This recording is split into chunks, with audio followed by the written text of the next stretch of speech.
네,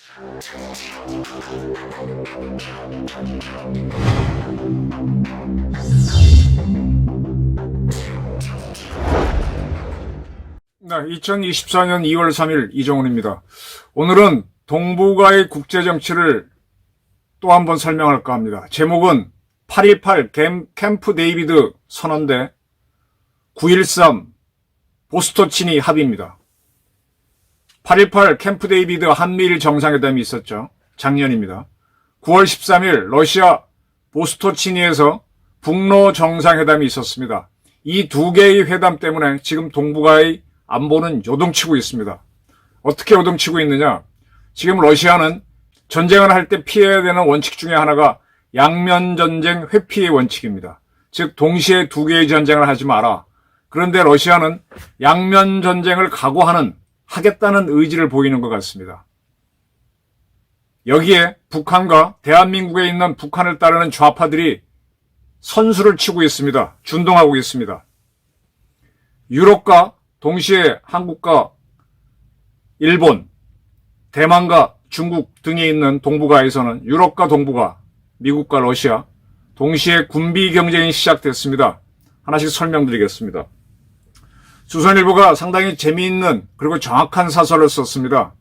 대표적인 친북단체인 범민련, 조국통일 범민족 연합이죠. 이 김일성이가 지었다고 하는 이름이죠.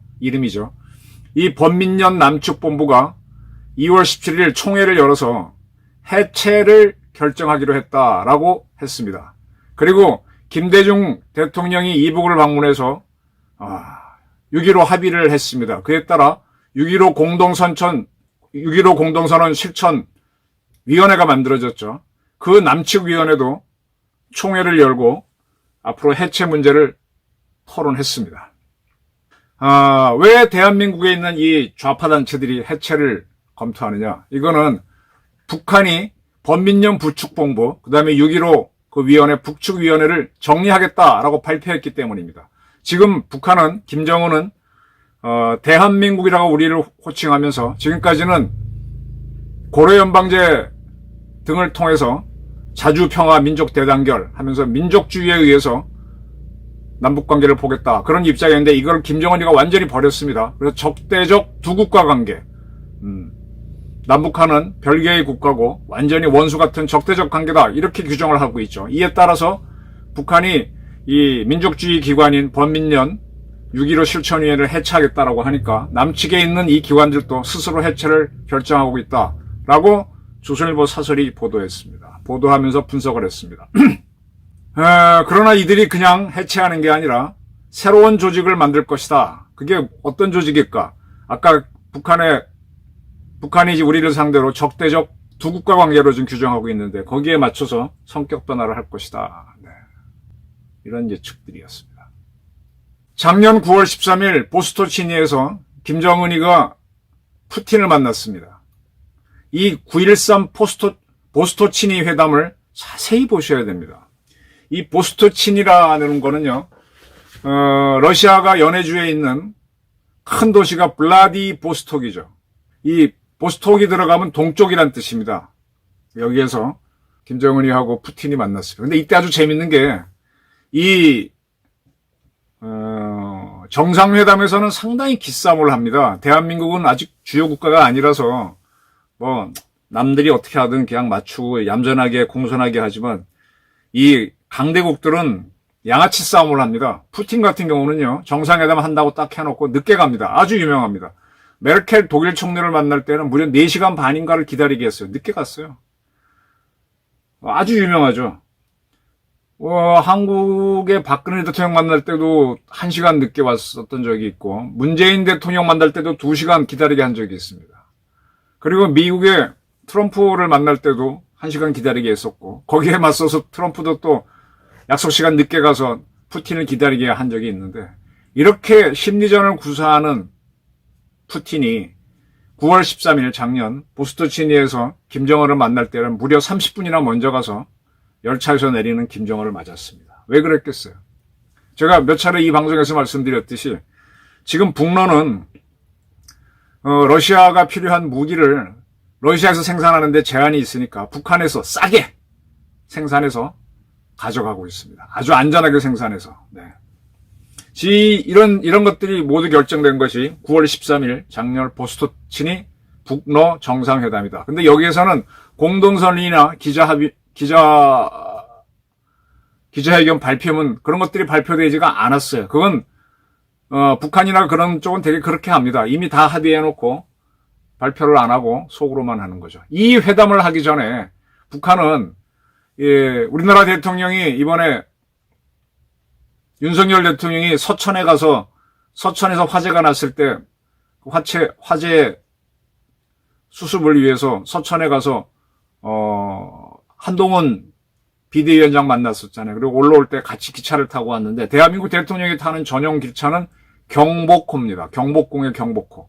북한에서 그들의 지도자가 타는 전용 열차는 태양호입니다. 이 태양호를 타고 김정은이 출발했다. 9월 10일 북한에서 대대적으로 보도했어요. 왜? 세계 최강인 트럼프도 만났지만 푸틴도 만난다는 거를 이렇게 자랑했고 그렇게 해서 그 기차를 몰고 쭉 북쪽으로 가는 걸 북한은 자랑하다가 12일 날 핫산역에 도착했습니다. 핫산이 어딘가 하면은 북한에서 이렇게 함경도 쪽으로 동해안 따라 쭉 올라가면 마지막에 북한 영토의 마지막 역이 두만강리라는 역입니다.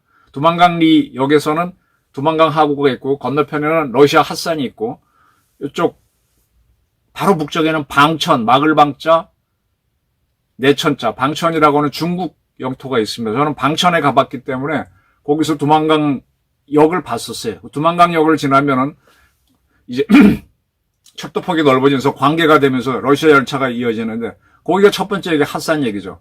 핫산역에서 12일 날 도착해가지고 이제 계속 보스토치니로 가서 만난 거죠. 이 보스토치니는요, 러시아의 우주기지가 있는 곳입니다. 쉽게 말하면 미국의 케네디 우주센터, 케이프 캐너베랄 우주센터, 미국은 대서양과 태평양 쪽에 각각의 큰 우주 발사센터가 있는데 그거와 같다고 보시면 됩니다. 보스토치니 우주기지. 여기에는 미국의 ICBM은 미 공군 우주군이 운영합니다. 그래서 우주군 사령부 중에 이제 번호공군이 있는데 그 번호공군의 본부로 사용하는 곳들이 케네디 기지하고 케이프 캐나베랄 그렇게 됩니다. 러시아는 이 ICBM을 전략 로켓군, 중국은 이걸 불화자, 화살전자, 화정군이라고 그러죠. 북한도 이제 ICBM 부대를 전략 로켓군이라고 그러는데 이 전략 로켓군 산하 제27 로켓 사단이 있었던 곳입니다. 지금도 있을 겁니다. 그 ICBM 기지였어요. 왜 이게 보스토치니가 유명한가 하면 원래 러시아에서 우주 발사 센터는 지금은 카자흐스탄 영토예요. 거기에 있었던 건데 그것이 지금 카자흐스탄이 독립하면서 카자흐스탄 땅에 있다 보니까 빌려 쓰는 모양이 됐습니다. 이게 불편하니까. 그리고 2022년 우크라이나를 침공하니까 이제 카자흐스탄이 러시아에 좀 반대하는 입장을 보이니까 지금 보스토치니에 더 많은 돈을 들이고 있죠. 보스토치니 우주센터는 우리 나로 우주센터보다 한 10배 정도 큰다는 걸로 저는 알고 있습니다. 보스토치니는 어디에 있는가 하면 우리 나로 우주센터가 외나로도에 있죠. 외나로도는 전남 고흥군이죠. 이거는 스보보드니에 있습니다. 스보보드니는 작년 말에 홍범도 얘기가 시끄럽게 나왔을 때 그 만주에서 일본군하고 청살리 전투 그다음에 또 뭡니까? 그런 전투를 했던 우리 독립군들이 이 스보보드니로 들어가죠. 스보보드니는 누구나 다 들어와서 자유로울 수 있다 해서 자유시라고 우리가 불렀는데 여기 들어갔을 때 소련 공산당군이 우리 독립군을 무장해제하고 그리고 이제 몰살을 시키는 자유시 참변이 일어나죠. 그때 홍범도가 들어갔다가 소련 측에 가담해서 그때부터 소련 공산당원이 됐던 바로 자유시 참변이 일어났던 스보보드니에 있습니다. 여기에서 이제 둘이 만나가지고 했는데 그리고 나서 이제 김정은이가 어디를 가는가 하면은 수호이 35가 러시아의 최고의 비행기입니다. 미국으로 얘기하면 F-15급입니다. 그런 이제 공장도 방문하고 또 많은 그 방위산업 공장을 방문했었죠. 그때 러시아에서는 김정은한테 드론도 설명하고 뭐도 설명했는데 방탄복도 하나 설명했어요. 방탄복 기억해 두십시오. 이 푸틴이 이 심리전에 능하기 때문에 선물을 합니다. 문재인을 만났을 때는 조선 검을 선물했었고, 박근혜를 만났을 때는 그의 아버지 박정희 대통령이 썼던 마지막 휘호를 선물했었죠. 그 문재인한테 칼을 선물한 건 상당히 의외였죠. 원래 칼은 동서양을 막나라고 선물을 안 하는 건데, 그때 문재인 대통령이 자기 주머니에 있던 10,000원짜리를 얼른 주고 샀으면 좋았는데 덜렁 받았죠. 그렇게 되면 대한민국은 러시아의 심리전에 말립니다. 정신적으로 말립니다. 자, 그건 건너뛰고. 이 9.13 보스토치니 우주기지에서 만난 이 회담이 지금 북러 관계를 짝짝꿍으로 만든 거예요. 지금 북한이 연일 순항미사일을 쏘는데 그 순항미사일은 러시아가 갖고 있는 순항미사일이 칼리브르입니다. 칼리브르. 미국의 토마호크 같은 건데 지금 그 기술을 북한도 갖고 싶어 하죠. 그러니까 러시아가 줘가지고 그걸 지금 시험 개발해서 열심히 쏘고 있는 것 같아요. 그래서 러시아에 공급하고 북한군도 배치해서 이제 필요하면 쓰겠죠. 지금 오늘 뉴스를 보시니까 홍해에서 지금 수에즈운하 통과하는 배들을 향해서 후티 망군이 미사일을 쏘는데 미국 구축함이 있는데 후티가 쏜 미사일이 가까이 날라왔습니다. 순항 미사일이죠. 그런데 그걸 마지막에 팔랑크스로 막았다라는 보도가 떴습니다. 팔랑크스는 뭔가 하면요. 로마가 이제 유럽과 아프리카를 제비해서 제국을 만들 때 그때 로마 군단들이 그때는 칼이나 이제 창이나 활을 쓸 때 이제 보병 위주잖아요.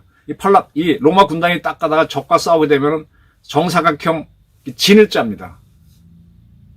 그게 팔랑크스예요. 그 팔랑크스 딱 짜고 있으면 적쪽에 보병이나 기병이 들어와서 이걸 부수지를 못해요. 그래서 이 로마 보병이 기병대를 부수고 할 때 이제 팔랑크스입니다. 팔랑크스가 이렇게 아주 그 단단한 진, 우리로 얘기하면은 방진이겠죠. 방진. 사각형 진. 네, 그런 건데 이 팔랑크스를 미국에서 미사일이 날라오게 되면 탄도미사일은 이렇게 해서 폼션 걷고 떨어지죠. 이런 것들은 높이 올라갔을 때는 SM-3, 좀 낮게 내려오면 사드, 마지막 단계는 팩3로 막습니다. 근데 순항미사일은 비행기처럼 딱 지표면에 바다면에 붙어서 쫙 날라오니까 레이더로 안 보이잖아요. 그래서 갑자기 지구군 둥근데 싹 수평선 넘어 나타나게 되면 그걸 잡는 미사일, 이거 속도는 빠르지 않지만 이제 그런 것들이 이제 몇 개 미사일이 있는데 그게 다 실패하면 마지막으로 잡는 게 이게 CIWS, Close in Weapon System, 그래서 근접 방어 무기체입니다. 아주 적 무기가 가까이 왔을 때, 적 미사일이나 적기가 아주 나한테 가까이 왔을 때 마지막으로 잡는 무기 시스템이 CIWS인데 그 무기 이름이 미국에서는 팔랑크스라고 합니다. 팔랑크스는 한 1km 내지 2km에 나타나는 무기를 잡는 거예요. 적기나 미사일. 즉 후티가 쏜 순항미사일을 미 구축함이 마지막 무기로 잡았다는 겁니다. 이게 무슨 얘기인가 하면 지금 칼리브르 순항미사일을 북한이 개발해서 생산하고 있으니까 이거를 언젠가 사용하게 되면 대한민국 동해와 서해에 있는 우리 군함들도 이거는 딱 지표면에 붙어서 바다에 붙어 날라오니까 발사하는 순간은 어떻게 발견한다 그래도 만약 그걸 놓쳤으면은 위성에서 못 잡았으면 모르는 거잖아요. 우리 군함에 있는 레이더가 착 잡아갖고 마지막에 우리는 지금 우리 군함들은 팔랑크스가 아니라 골키퍼 시스템. 유럽에서 만든 게 골키퍼예요. 골키퍼. 축구에서 펀칭하는 키퍼. 네. 그걸로 막아야죠. 그리고 북한이 이런 미사일을 우리 연평도나 백령도로 쏜다면 그쪽에는 골키퍼도 없고 팔랑크스도 없고 뭐가 있는가 하면은 벌컨포가 있습니다. 벌컨포. 벌컨포라고 해서 대공무기 적기 잡는 건데 그거하고 그런 것들이 있죠. 그런 걸로 막아야 되는데 그게 배가 군함은 작잖아요.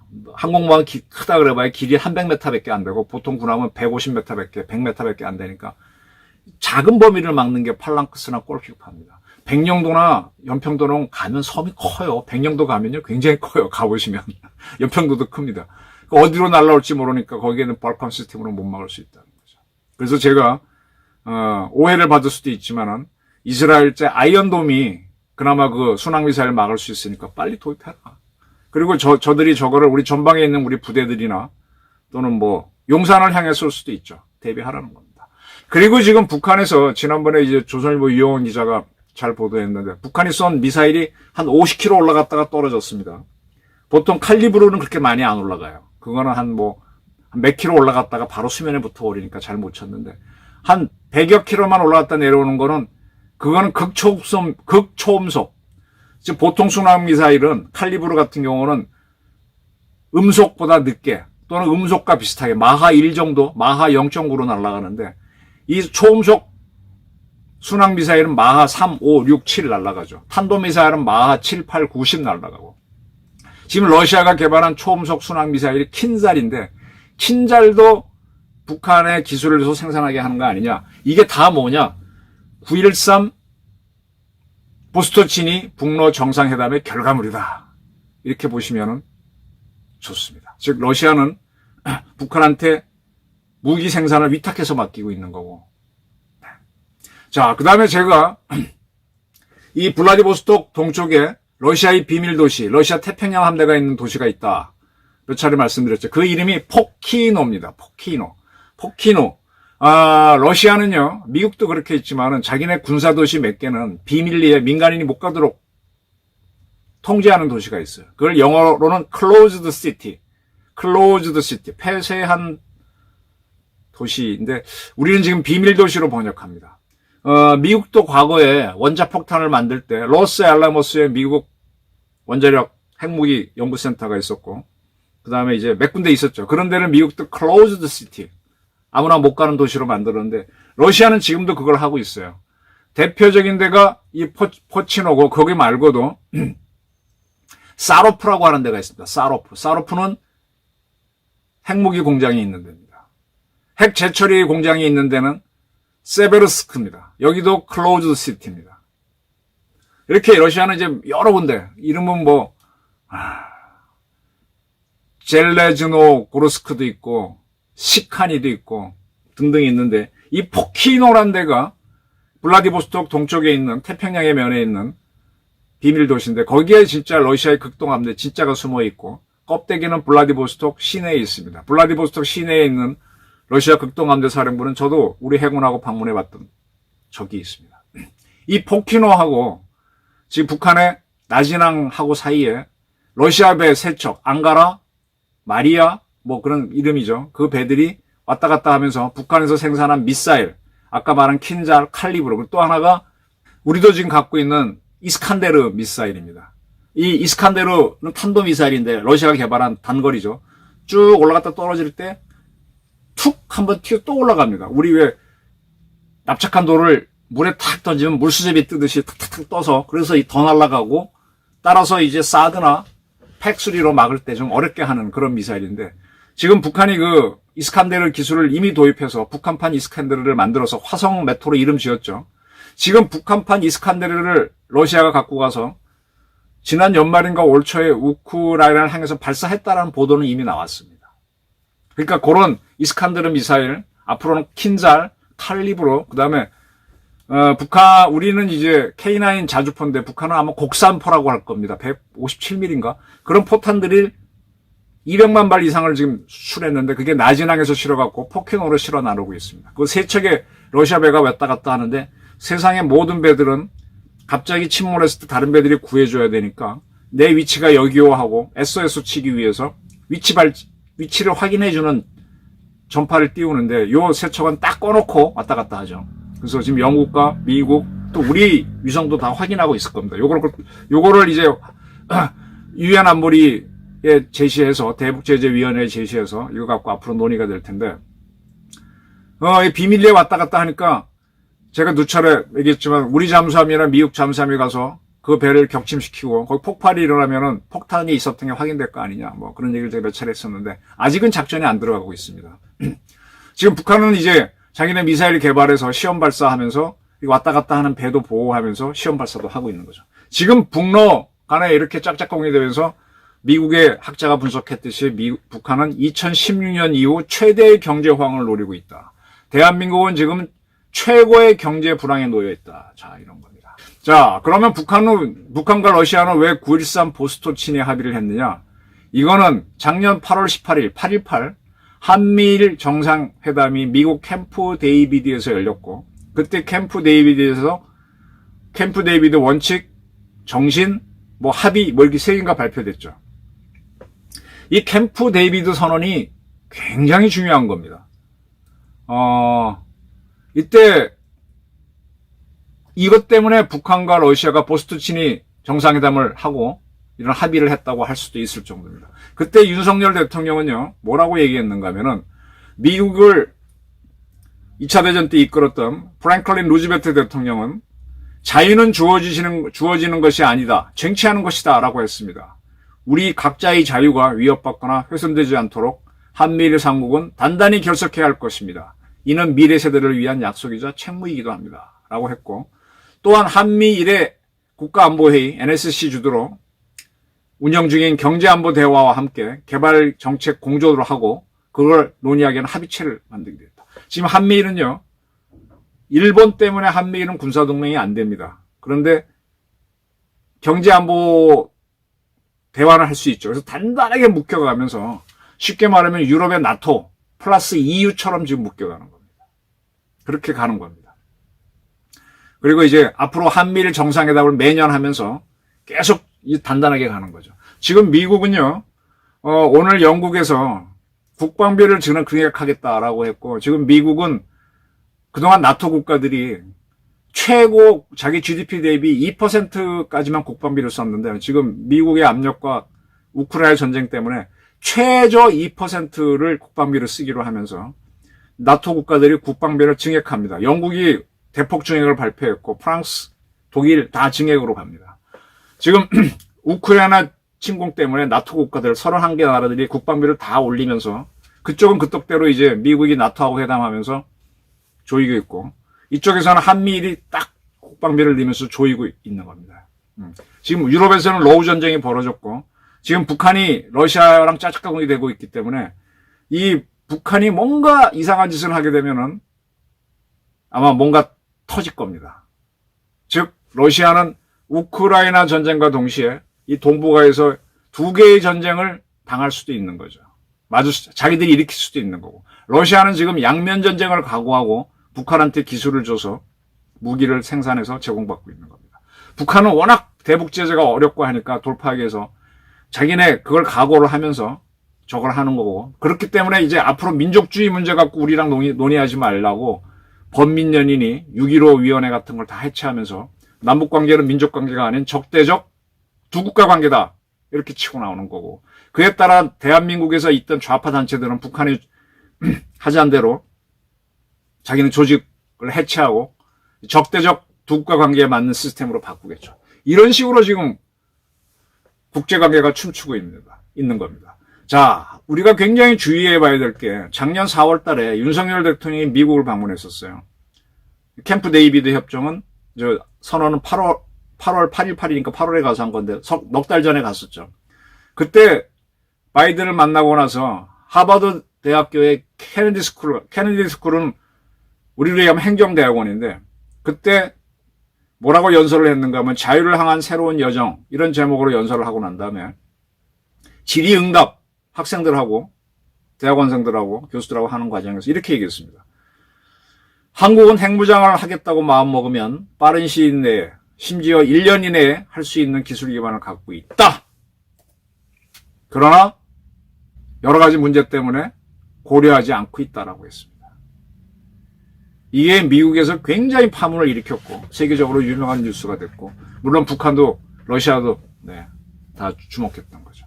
이러한 발언들이 있고 나서 8.18 캠프 데이비드 한미일 정상회담이 있었습니다. 이 정상회담을 하고 난 다음에 뭐 북한 러시아는 다 화를 냈지만 중국조차도 화를 냈어요. 중국 외교부 대변인이 그때 8월 21일 뭐라 그랬는가 하면, 세 나라가 중국을 먹칠하고 공격하고 내정을 난폭하게 간섭했다 라고 그랬고, 외교부 대변인 왕원빈은 뭐라 그러는가 브리핑에서 삼국 정상이 대만 문제, 그 다음에 양안 문제는 결국 그 대만 해협 문제입니다. 문제에서 중국을 먹칠하고 공격했다. 중국과 주변 국가 관계를 이간질했기에 중국은 강렬한 불만과 단호한 반대를 표한다. 쉽게 말하면 지금 러시아 때문에 나토하고 미국이 유럽에서 뭉쳐져 가고, 이쪽에서는 북한하고 러시아 짝짝꿍이니까 한미일이 뭉쳐져 가고, 또 중국이 준동하니까 대만까지 넣어서 이렇게 뭉쳐가는 겁니다. 그래서 지금은 군비 경쟁이 시작된 겁니다. 근데 재밌는 거는 지금 냉전이 끝나고 나서 유럽, 영국, 프랑스, 독일에 있는 방산업체들이 다 시설을 줄였어요. 시설을 금방 늘릴 수도 없지만 그걸 돌리는 기술자를 만드는 거는 또 어려워요. 이미 그 사람들은 다 뭐 정년하고 나가버렸고 지금 젊은 직원들 뽑아서 칼내니까 손에 안 있고 그 독일의 레오파드 전차가 유명한데 그 옛날에 한 500대 생산하던 게 지금 50대도 못 한대잖아요. 근데 지금 우리는 북한과의 대결 때문에 계속 K2니 K21 장갑차니 K9이 만들었기 때문에 지금 우리는 공장이 잘 돌아가고 우리 155mm 포탄 생산하는 풍산은 안강 공장은 지금 풀가동하고 있죠. 이게 현실입니다. 그래서 이제 북한의 김정은 정권하고 대한민국에 있는 좌파들이 준동을 하고 있죠. 그리고 선수를 치고 있고 자기네가 살기 위해서 어떤 도발을 할지 모릅니다. 그래서 저는 한반도의 도발에 대비해라. 그리고 러시아의 우크라이나 전쟁이 동북아로 불이 튈 수가 있다. 8.18 캠프 데이비드 선언과 9.13 보스토치니 북러 합의가 지금 동북아의 질서를 딱 만들고 있습니다. 군비 경쟁이 시작됐습니다. 이 틀에서 다가오는 40 총선도 보시고요. 이 팽팽한 대결 속에서 대만 해안 문제로 팽팽한 대결 속에서 대만 대통령 선거에서 민진당이 승리했습니다. 이번 선거도 또 앞으로의 우리 경제 지금 굉장히 위기인데 이걸 살리는 방법도요. 어떻게 보면 군비 경쟁을 통해서 중화공업을 일으키는 게 기회일 수도 있습니다. 한국 경제, 정치 이런 것들이 8.18 캠프 데이비드 선언대 9.13 보스토치니 합의 그 대결 구도 속에서 결정된다는 것을 제가 길게 설명드렸습니다. 긴 설명이었는데 경청해 주셔서 감사합니다.